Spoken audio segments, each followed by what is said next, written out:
So, hi everyone, my name is Piotr Bazydlo. I'm a vulnerability researcher at the Trend Micro Zero Day Initiative, and today I'd like to show you my talk concerning Exchange PowerShell remoting.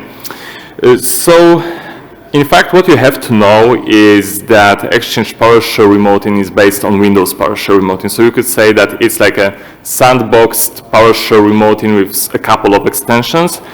And a lot of stuff that I'm going to show you today is only applicable potentially to different applications that are using PowerShell remoting. And in Exchange, the thing is that any domain user with a valid Exchange mailbox, so probably like any employee in your organization, can invoke multiple commandlets of Exchange PowerShell. Typically, this attack surface is only applicable to like internal attackers, so the attackers who are already in your network, because you are connecting over HTTP, but you require a valid Kerberos authentication. However, the history showed that it was not always the case, and for a long time, actually, you could access PowerShell remoting of Exchange without a need to perform Kerberos authentication. So the first example is the ProxyShell chain by Orange Tsai. So here he has found a very cool path confusion vulnerability which allowed you to abuse like Exchange frontend to proxy the request to the Exchange backend, and it didn't require any authentication, so you could in fact even reach the PowerShell without any authentication. And then he has abused some of the logical issues with Exchange commands. And then one year later, we had ProxyShell chain, which was exploited in the wild. And those exploitation attempts have been found by GTSC, who has submitted it to the ZDI. So we were analyzing this, and it turned out that the path confusion hasn't been fixed. However, the attack surface, the usage of this path confusion, was closed for the pre-auth attackers. Still, you could like just add authorization header to your HTTP request, use basic authentication, NTLM authentication, whatever, and you are still able to exploit that. So you could still like reach the PowerShell backend over the internet without the Kerberos auth. And the second vulnerability in the chain was a wonderful deserialization vulnerability in Exchange PowerShell remoting. So before that, I was not even aware of the attack surface. But when I looked at it, I thought that it's like really great attack surface, and I decided to investigate. So once again, any domain user in Exchange with a mailbox can invoke multiple symbols. One of them is like get mailbox. So you provide some argument like identity here, and you provide an input. Here, it's a simple input because it's a string, it's an email address. But if you would look up the documentation for any commandlet for Exchange PowerShell remoting, it turns out that you can provide more complex type, like FQDN, account partition ID parameter, and a couple of more of them. So it turns out that there has to be some underlying deserialization mechanism that is handling those more complex objects. And there are some tips in Microsoft documentation for PowerShell remoting protocol. Basically, it divides target types for the deserialization in PowerShell remoting into two main categories. The first one are the primitive types like string, integer, byte array, a couple of more. But also they say that you can deliver complex objects. And here you have an example, because everything that goes for PowerShell remoting is in form of XML. So we've got a serialized system drawing point object and some properties. However, the documentation doesn't say how the deserialization itself is being performed. So I had to go through the code for PowerShell remoting, which was written in C#, and I figured out something like this. So it's a very simplified scheme for PowerShell remoting deserialization. However, it's like the main attack surface that I've been abusing, and it is something that you can abuse in anything that's related to PowerShell remoting. So imagine that you are delivering some complex object in form of XML, and you are specifying a target type. So you are saying that, okay, I want, after the deserialization, I want to have an object of this type. And this type has to be allowed. You cannot deserialize anything. And PowerShell remoting stores the whitelist of objects in PS1 XML files. So PowerShell remoting has its own default list of types that are allowed.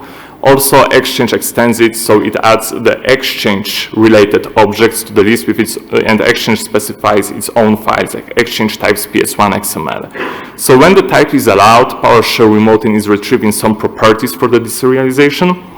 And at this point, it tries to figure out the conversion mechanism to be used. So it takes the from type, which you fully control. So you say, okay, I'm deserializing from a string. So the from type will be a string, and the target type will be your target type for the deserialization. Let's say it's FQDN.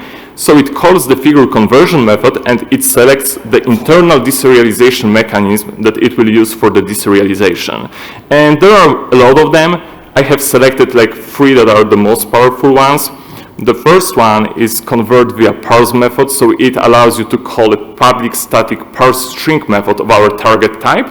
You've got convert via constructor, which is probably the most dangerous one, the most powerful one, because it allows you to call a single argument constructor of the type that you are deserializing, as long as you can control the input argument to the constructor. So it is our from type, like string. And we've got a no argument constructor conversion, which simply initializes the object with no argument constructor and uses setters to set the values for the members. The very important thing is that the figure conversion method is a bunch of if statements. So it goes over the conversions in an order, and it selects the first one that is applicable, right? And then it performs deserialization. Also, what is very important is the fact that PowerShell remoting allows you to perform some extensions. So it allows you to define custom converters, and the exchange has its own custom converter. It's called serialization type converter. So if you would look at some sample type definition in PS1 XML file, here you've got a sample for exchange. It specifies that the target type is IPv6 address, and you can see a definition for a custom converter for the exchange. And right now we have to say what this exchange serialization type converter does. So basically it's based on a binary formatter deserialization of .NET, and in general it's dangerous to use that, so you have to implement a valid whitelist and blocklist of classes in order to be protected and not get pwned very easily. Of course, Exchange does that. It has a whitelist, blacklist, and so on, so you cannot like easily pwn this at this moment. And now we go straight to the ProxyShell shell. So, as I have already mentioned, it is a very complex vulnerability. I have described it on the ZDI blog post like 1 year ago. I've provided full payload and the call flow, so if you're interested into the details, you can have a look. But here I'm going to show you the fundamentals which may allow you to like fully understand that. So let's imagine that you are delivering some complex object and the target type is like service controller. And within your object, you are delivering 2 main things. The first one is a property called target type for deserialization. So it contains a binary formatter unity serialization holder object. And that's the root cause, in fact, for the entire ProxyShell shell, that this unity serialization holder is whitelisted in Exchange custom converter. So PowerShell remoting will firstly try to deserialize this property. We can force it to use this Exchange custom converter, and it deserializes it. And it turns out that if you deserialize unity serialization holder, you are retrieving an object of type. So you're just retrieving a type, and you fully control that. And here we are retrieving a type exam reader. If you are dealing with .NET, it may ring a bell.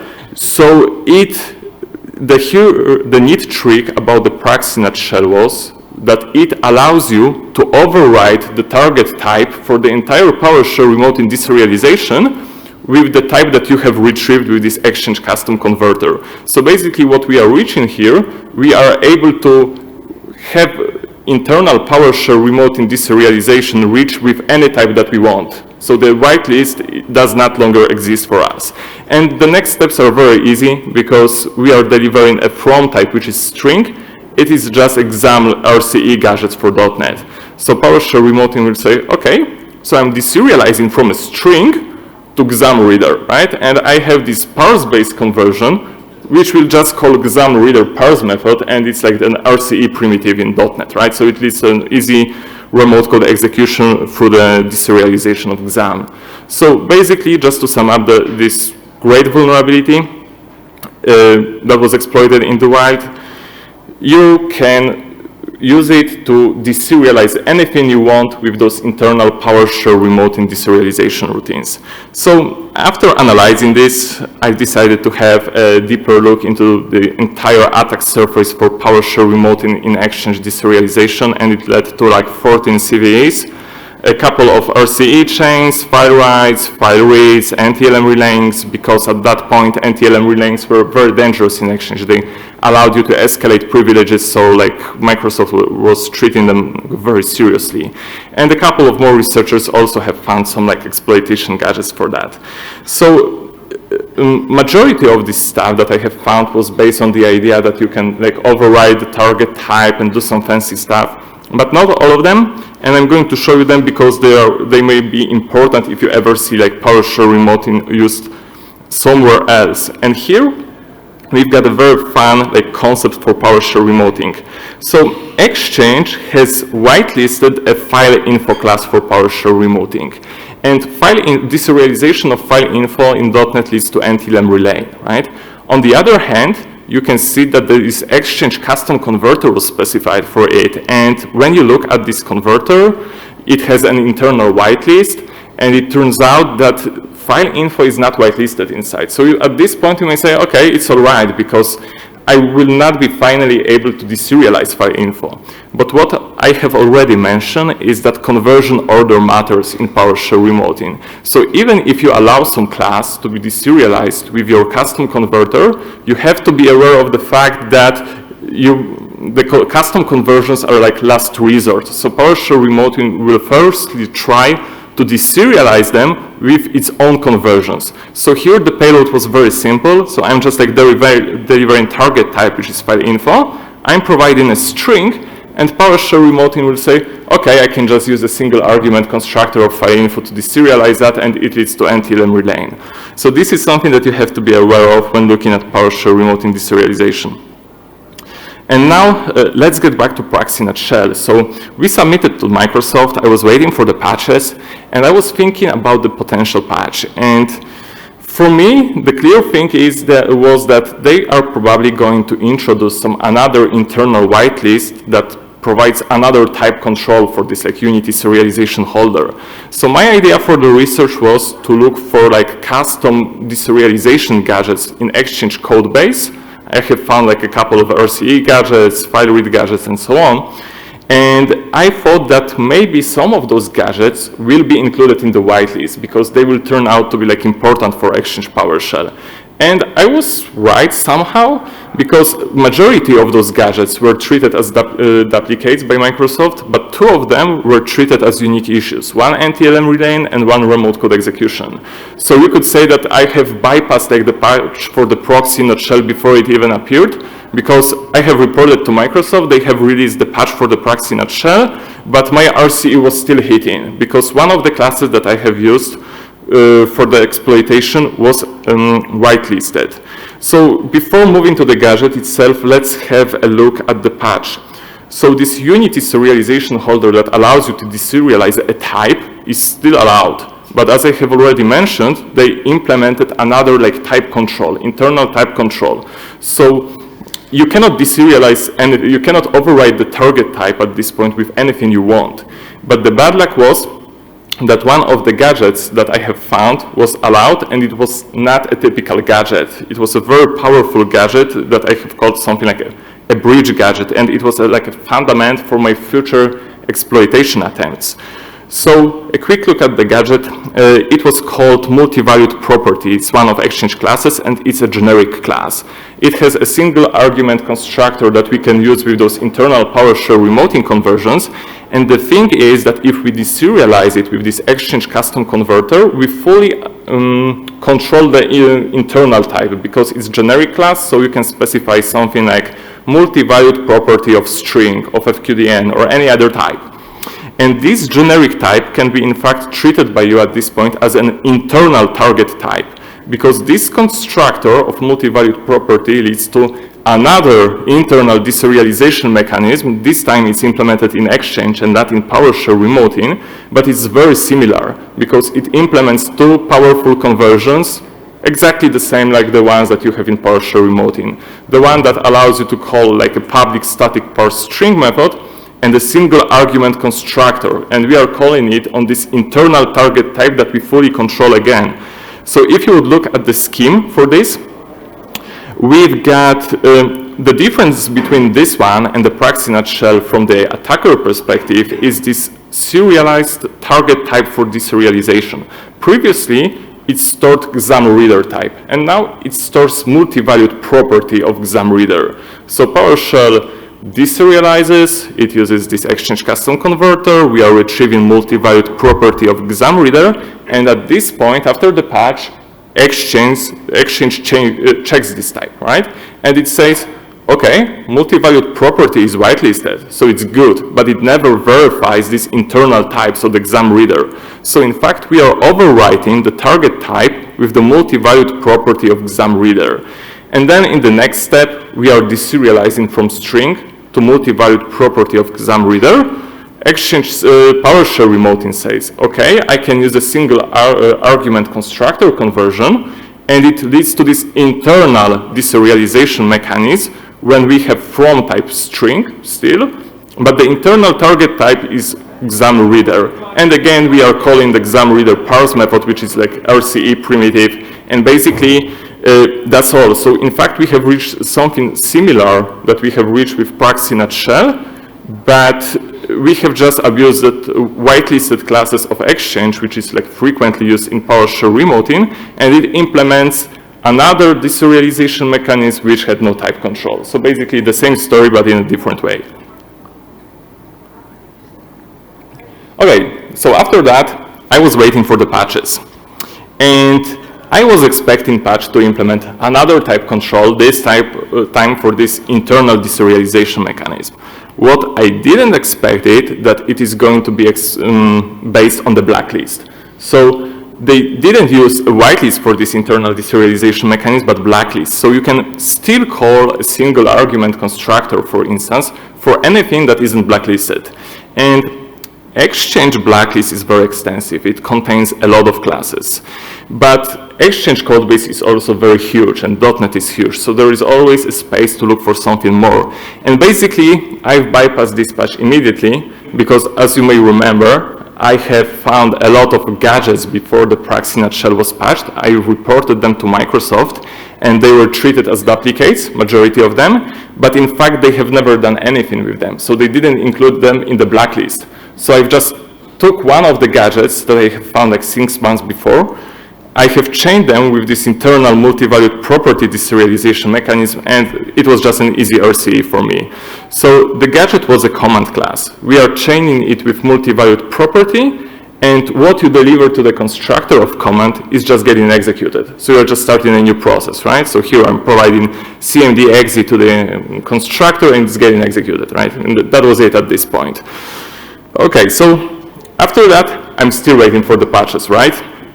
And I was surprised, but the patch extended the blacklist with all the gadgets that I have already reported. So basically, that's why this talk is called half measures and full compromise, because like extending the blacklist with the gadgets that were reported to you may not end pretty well.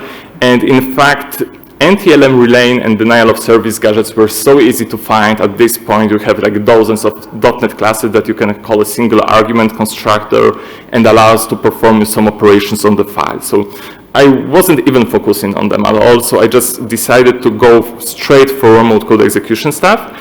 And very important thing at this point is that the path confusion that allowed you to like exploit this attack surface from the internet has been closed, like even before this patch. So right now you need to be like internal attacker, so because you need a valid Kerberos authentication.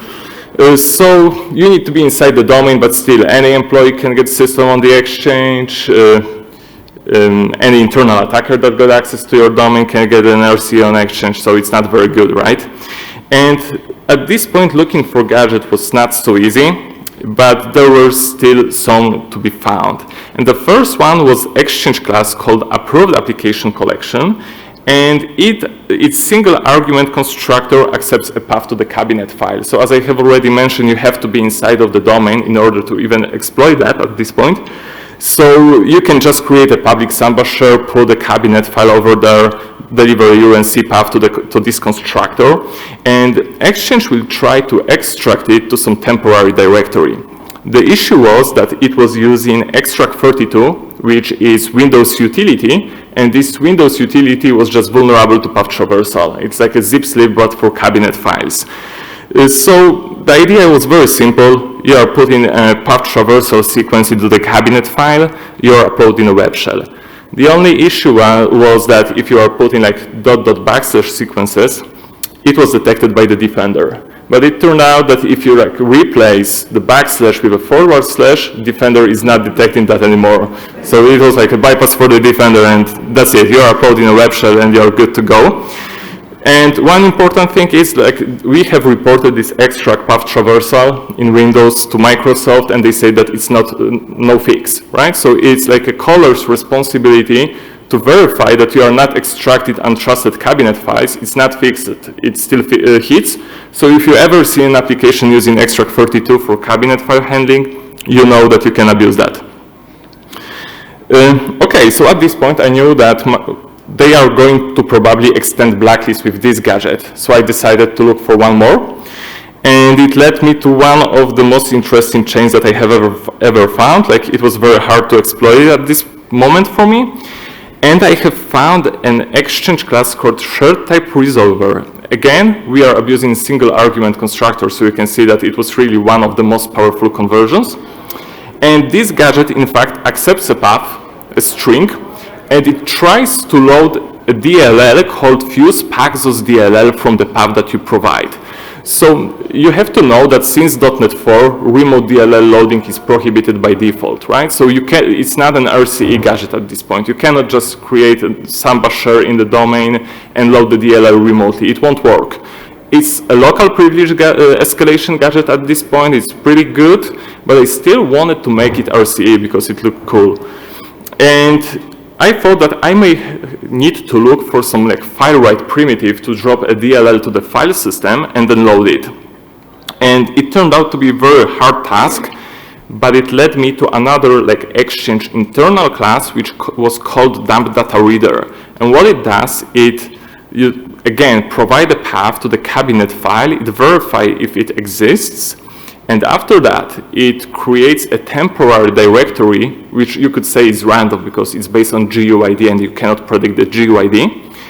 Then it tries to extract it with another Windows utility, which is Xband. And Xband is not vulnerable to path traversal. And also you can see this F switch, which says that we can only extract files that end with DMP. And we have to extract fuse paxos DLL, right? And after that, it's performing some operations and it's removing the files. So at this point, I thought that it's completely useless because you've got too many issues and it completely doesn't match the requirements that you need to do. Like, you need to upload the DLL, the file gets removed and all that stuff. After a while though, I realized that this expand call is vulnerable to argument injection. Like, the path that you're providing is not verified in any way. So I started playing out with expand, and the first thing that I have discovered is that if you inject I or R switch, it completely ignores this filter for the extension. So here you can see that I have appended I argument, and I have extracted file with a different extension than DMP. So that was the first thing. Second thing was that if you provide this R, probably from recursive switch, it unpacks entire directory structures, so you can have a cabinet file which has a directory and DLL inside of this directory. It extracts it, but this file deletion routine that is implemented in this Exchange gadget is called with recursive set to false. So it will never remove our DLL. So DLL stays on the file system. And another thing is that you can provide multiple cabinet files to a single expand execution, and it will handle all of them. So it led to a payload like this. We've got 3 cabinet files and an R argument injected. The only small issue is that such a file needs to exist because Exchange is verifying if the file exists or not. So the Samba structure is a little bit tricky, but still easy to do. But at this point, you may notice that we are still missing one thing. So we don't know the GUID because our local DLL loading gadget requires you to provide a full path. Path is based on the GUID, and we don't know the GUID. We have to leak it somehow. And that's why we have 3 cabinet files Here, one of them is corrupted. And by corrupted, I mean it contains a file with an invalid file name, because I've discovered that when expand tries to extract it, it has an exception, and exception is being written to one of the Windows log files, and this exception stores the entire path when it was trying to extract the cabinet file. So in such a way, we can leak this GUID. So at this point, I checked the Exchange and .NET codebase again, found an XXE gadget, because again, we are having a blacklist and not whitelist, so it's easy to look for stuff. And in such a way, I was able to look the GUID. So I would like to show you a demo of this gadget, because of this chain, because it's like my favorite chain. So on the right side, I've got an Exchange machine. On the left side, we have attackers' machines. And I'm starting the exploit, and in the first stage, you can see we have a file write because we are creating temporary directory, and DLLs are inside. So in the next stage, I'm using XXE to leak the GUID from Windows log files. So the GUID has appeared in the bottom of the screen. I'm just copy-pasting it to the exploit, and we are loading the DLL, and we are popping a calc. So that's it.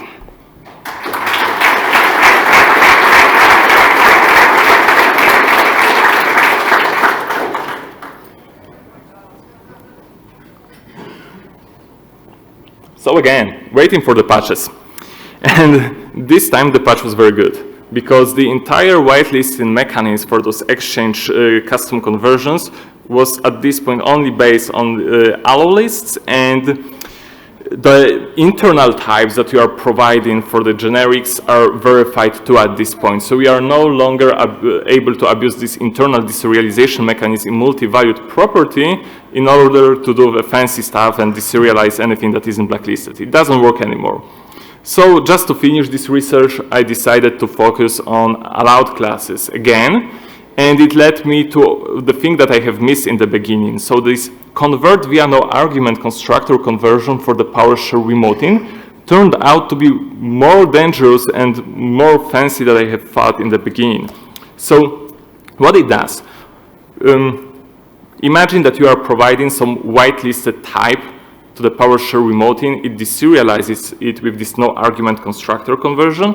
So it just initializes the object with no argument constructor, of course, but then it tries to go over the properties, public properties of our whitelisted type, and it tries to deserialize them again with those internal PowerShell remoting deserialization routines, but they don't have to be whitelisted, right? So you've got like whitelisted class, and then it has not whitelisted members, and PowerShell remoting will deserialize them, right? So it's a massive extension to the entire attack surface, which I wish I knew before, but yeah, that's how it works. So when it performs the deserialization of members, it just sets them with a setter, right? So again, it's a massive extension to the attack surface, and at this point I said, okay, I will go through the whitelisted classes for Exchange and verify if I could abuse that. And it turned out that I had found 3 more vulnerabilities here. One XXE that led to file read and to NTLM relays. And it looks like this. You've got an allowed federation trust in Exchange, but it has a not allowed member. It's called org certificate, and the type is X509 certificate 2. So what you do in the payload, you define a set of members. One is called org certificate, and you say that we are deserializing from a string.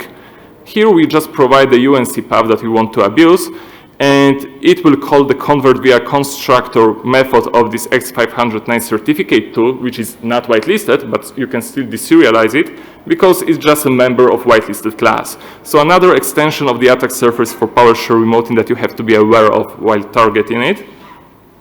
Another example is XXE. You've got an allowed transport config container class, and here we are not abusing the deserialization possibilities itself because it's just a simple setter call with a string. But the setter itself leads to XXE, right? Exchange is running on the old versions of .NET, so this is also the setter call possibilities are something that you have to be aware of. Okay. So that will be all for the vulnerabilities. I only would like to summarize the current state for this. So you have this better binder, which is based on the whitelist. And there was also one very strong restriction of attack surface that was applied. So right now, if you are targeting Exchange custom serialization converter, you need to sign your payloads. You need to have a certificate and the payloads need to be signed. Otherwise, they will be dropped. I haven't verified the signature mechanism by myself, so we can have a look, but it's a huge restriction to the attack surface at this point. Still, you should be able to deserialize anything that is whitelisted in this PS1 XML files, but only with those PowerShell-based conversions. So the one from the Exchange will not be applicable without a certificate. At least it shouldn't. Okay, I will skip gadget searching tips because I've just run out of the time, but if you have any questions, I can answer them offline, and also we will publish this stuff soon. So yeah, thank you very much for your attention. I hope you enjoyed.